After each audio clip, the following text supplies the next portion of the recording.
Ora Ken. Kok wis ajake ora omongan karo Cungpe ngopo? Enggak apa-apa. Enggak apa-apa. Rasa caturan karo kowe, Pak. Ora caturan. Cempe.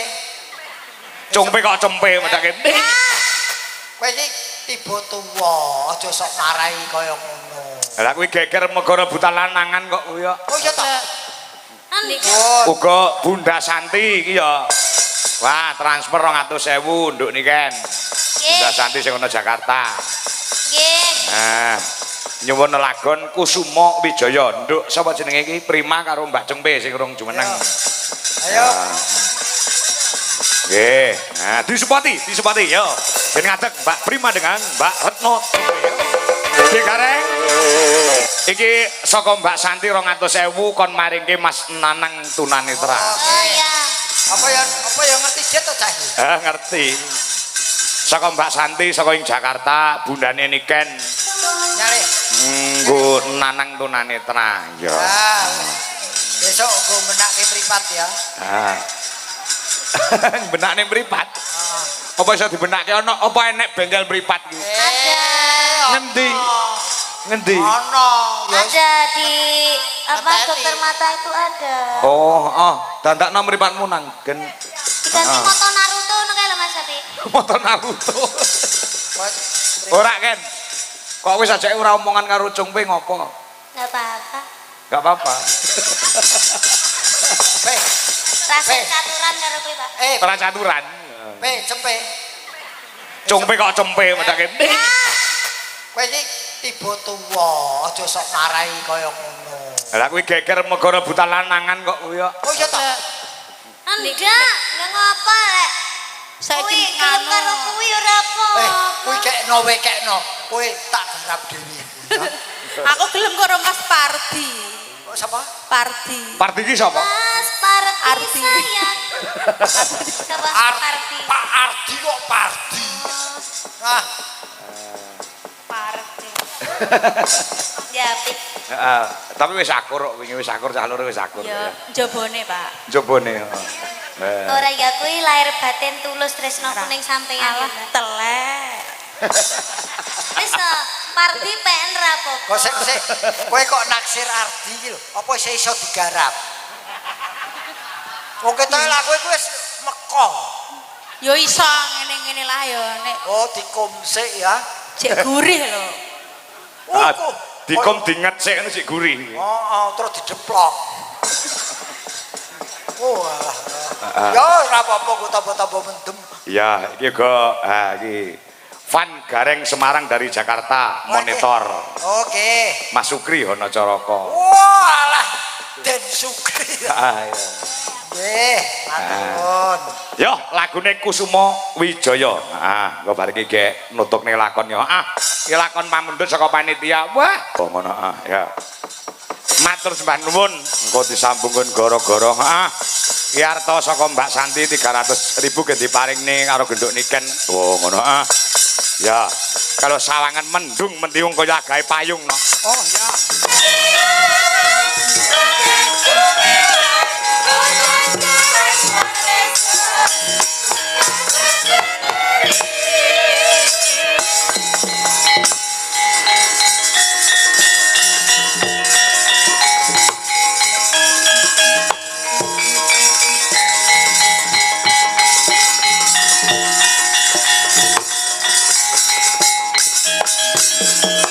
Sorem tiwang karo kingken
Kakang Mas. Kakang Mas Kokrasana, Kakang Mas Wasi Jaladara. Ingkang rayi kula pun Narayana ingkang abiyantara sowan wonten ngarsanipun Kakang Wasi Jaladara ingkang sampun samatawis wekdal mapan wonten ing pertapan Araga Sonya. Semunipun paduka Kakang Wasi Jaladara nandhang dukita ketitik sampun samatawis hari anggen paduka kendelan kewala. Monggo to Kakang Mas. Kepareng paduka Kakang Wasi Jaladara kepareng paring dawuh dumateng ingkang rayi kula pun Narayana. Mbok menawi ora ketang klungsu-klungsu yen to kula menika nderek udu ngudari reruwet madhangaken pepeteng manah jengandika Kakang Jaladara. Perkawis menika menawi namung dipun kandelaken mboten enggal paripurna kang sarta mboten enggal rampung penandang ing paduka sandang Kakang Wasi Jaladara. Ya jagat, ya dewa, ya Bathara Narayana. Syukur bagi sewu yen to jeneng sira Yayi Narayana ngerti kelawan penandhangipun Kakang Wasi Jaladara. Sakwisipun Kakang sinengkake ngaluhur dadi Nalendra tegese dadi ratu aning negara Mandura kanthi ajejuluk Prabu Anamka Krasana. Kanjeng Rama Dewaji ya bapakku ya bapakmu Kanjeng Rama Basudewa paring dawuh kelawan panjenenganipun Kakang Wasi Jaladara supaya enggal mungkasi jejakanipun Kakang tegese aku supaya enggal golek jodoh ingkang minangka dadi tetimbanganing urip dadi ibune wong sak negara Mandura. Iki sing dadake jibek-bebek penggalihing pun Kakang merga dawuh Kanjeng Rama sipating Nalandra mono kudu enggal apalakrama.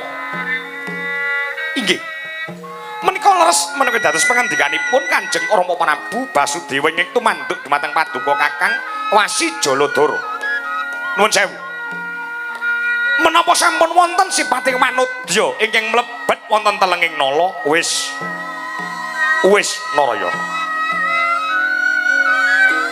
Ana sawijining bocah wadon ingkang wis kuwawa ngorak-ngarik malan batine Wasi Jaladara.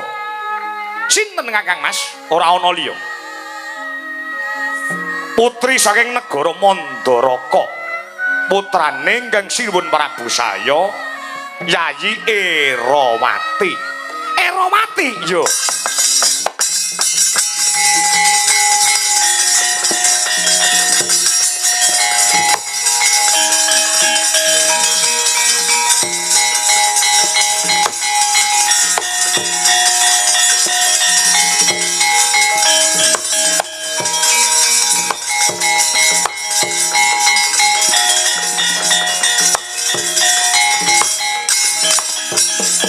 Rakyat risang kapirang urinangkul arinangkul kinempit kempit dosa ngretnaning bawana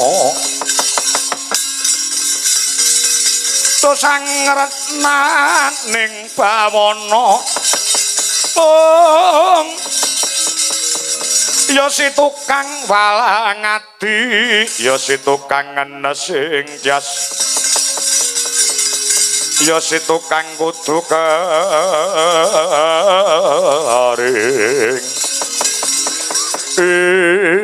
menawi mboten klentu bener dina samangku negara ing Mandaraka ingkang sinuwun Prabu saya kelangan geden-gedenan putri saking negara Wirata Yayi Erawati dina samangku musna saka ing kaputren negara Mandaraka wekasan ingkang sinuwun Prabu saya ing Mandaraka gelar Giri Sayembara.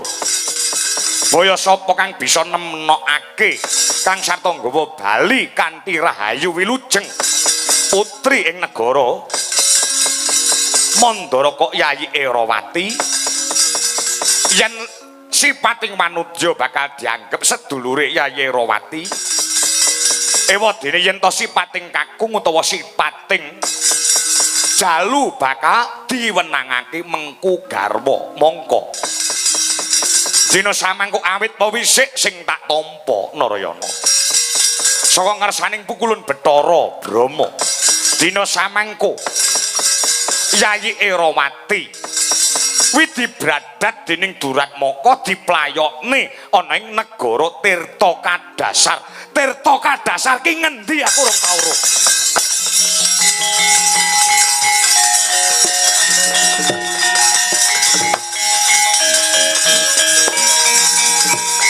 Oh